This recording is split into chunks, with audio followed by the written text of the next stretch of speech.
police arrived in a William Hill store because a customer had won £12,500. What was the reason that he called the police on me? He hasn't got the cash to pay you out the cash. Right, so he's called the police because he's not got the cash to pay me out. Now, the police didn't realise it, but they were being used for bottom line greed here. He tried to make a situation out of it, and what he tried to do, he tried to humiliate me by getting the alarm for me to leave the shop, and it's like, you owe me £6,500. So in this video, I'm going to expose everything because I've got the CCTV footage, victims' camera phone footage, betting slips, and investigated fully.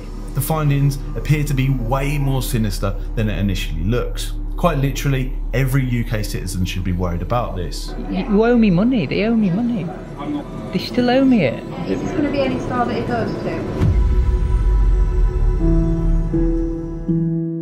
So on the evening of August 14th, 3 bet slips were placed in William Hill's Starbeck store. The bets were on several variations between 2 tennis matches and a football match.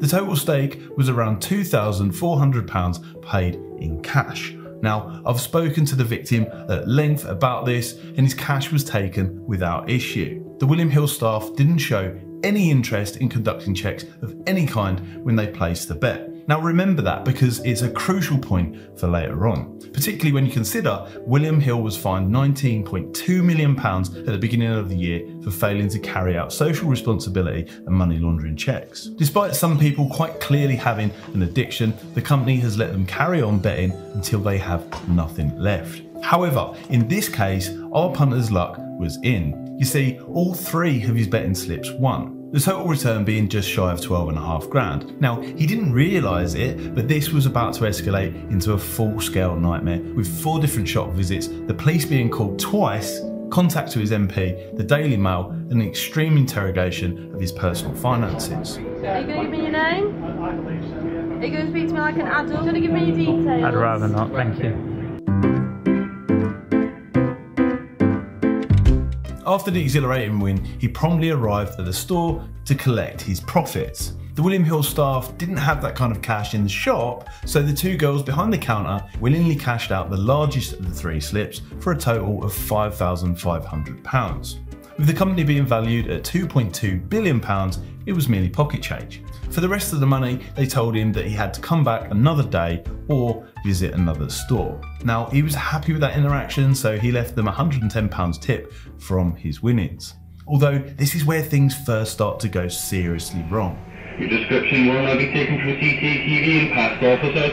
I need to remind you that if you're caught on site, you do run the risk of being arrested. Why are you asking me? You must leave these premises immediately. This is incredible, it really is. So the next day, the victim attended a nearby William Hill shop to collect. Upon producing the winning betting slips, the Hill staff member became quite hostile, again claiming that he didn't have the cash. It appeared that he didn't want to have anything to do with it in the shop. Now, with the employee being rude and refusing to pay out our man, he asked for the customer services number. I've asked him nicely, and then when he started being rude to me, I asked him for customer services number. He realised he's in a mistake, and he's dug himself in a deeper hole, pressed the emergency services button to try and humiliate me. Now, at this point, the employee wouldn't give it, although he did say that payment could be made to a bank card, which, in my opinion, was the first hint at the real reason that they were refusing to pay. You'll see why in a second. Are you going to give me your name? Are you going to give me your details? I'd rather not, thank you. Now, without a UK bank account and only a day left in the UK, the victim rejected the offer. He paid in cash and he wanted his winnings in cash. So if I pay in cash, I have to get the winnings in cash. He can't refuse to pay me because of anti-money laundering regulations. So the William Hill employee responded by finally giving him the customer services number and then hitting the panic button to alert the police. Right, so he's called the police because he's not got the cash to pay me out. Have I sworn? Have I raised my voice? I've not been here. Well, you can ask him. Yeah. He was being treated like a criminal for attempting to collect his money, quite literally. Shocked, but still wanting to get paid, he sat quietly in the corner of the store and awaited for the police to arrive. Now, you can see clearly from the CCTV that there wasn't any kind of argument. Just to say, I've not sworn, I've not raised my voice, not been violent, abusive. I've sat out there, I've actually moved my chair because the gentleman was mopping.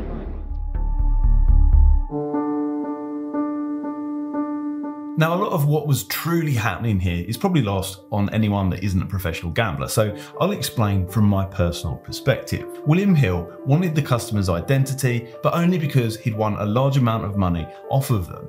They didn't want to admit it, which is why they were offering to pay his winnings via card. It's a sneaky tactic to get his details so they can link it to an online betting account or other information that they may have. Then the info is used to start looking for any reason to void the payout. Just look at some of the reasons within the company's terms and conditions here. If someone else has sent you money, if you've bet with other gambling companies, used software, placed a bet on someone else's behalf, colluded with others, or materially breached their terms and conditions, their terms say that they can just keep your money.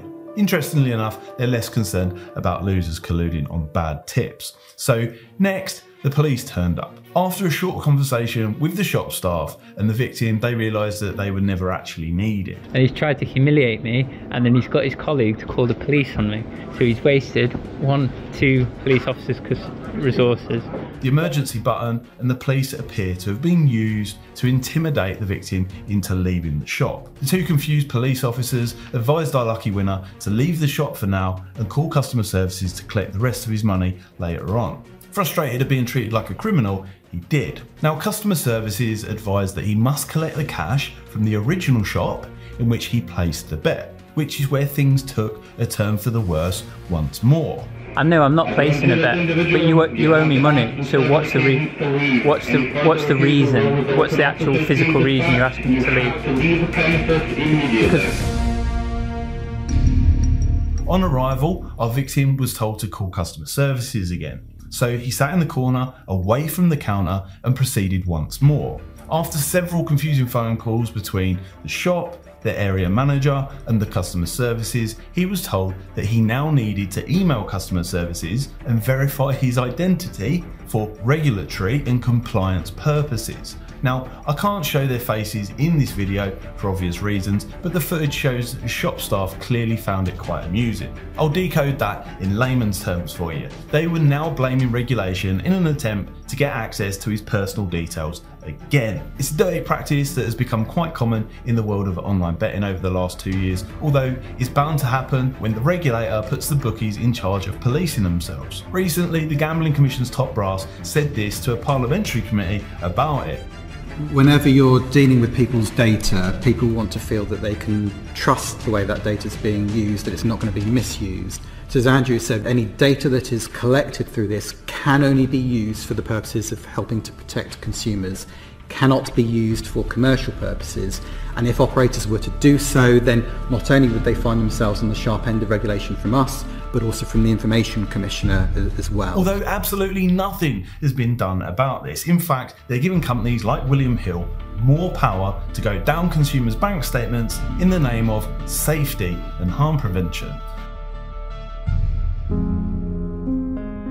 So once more, the victim sat in the corner of the shop whilst trying to resolve the issue. On reflection, the shop staff knew the game. They knew that it wasn't going to be resolved quickly. What's the reason? What's the actual physical reason you're asking me to leave? To leave the premises immediately. Because it's a private property. Yeah, I know, but you owe me £6,500. They asked our man to leave, claiming that he was on private property and had no business there. He didn't want to leave, he did have business there. He was collecting his winnings as he was leaving the UK a day later. So the staff called the police once more, this time putting the call on the store's tannoy system. Your description will now be taken from CCTV and past officers.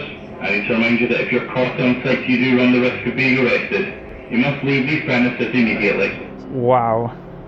This is incredible, it really is. So shortly after, the police burst through the bookies' doors again. Although initially confrontational, they were confused again. Have I once even sworn? Have I raised my voice? Yeah. My colleagues came to Yeah, they did. One of the officers even spoke to William Hill's area manager via telephone in the store. A pure waste of taxpayers' money. Their conclusion that the victim needed to send more documents to customer services for regulatory and compliance reasons. You know, the ones that they weren't interested in doing when he initially spent £2,400. The ones that they repeatedly failed to do on gambling addicts. thus the £19.2 million fine. I've got 2 slips, they can pay me 2,000. That person didn't have it, but they've got 2,000 to pay me, and then I can go to another shop and get 4,000. Instead of using them for the reasons that they're actually intended, the government's obsession with open access to consumers' bank statements is used to add friction to withdrawals and avoid paying out, and the police are being manipulated into enforcing it. Yeah, it is a civil matter, so I don't know why they're calling the police. A day later, on the 16th of August, our victim sent all of his personal documentation and financial statements to William Hill's customer service department, who then shared it around with other third-party agencies as part of their check-in process. Who exactly that isn't clear. The victim simultaneously contacted his local MP and the Daily Mail at the same time, and then he waited. After 3 weeks, 2 days, a Daily Mail article, an intervention from his MP, the victim was finally instructed to pick his winnings up from a totally different William Hill store. But it's far from the first case of this kind, as highlighted previously in this video from last year. Go and check it out.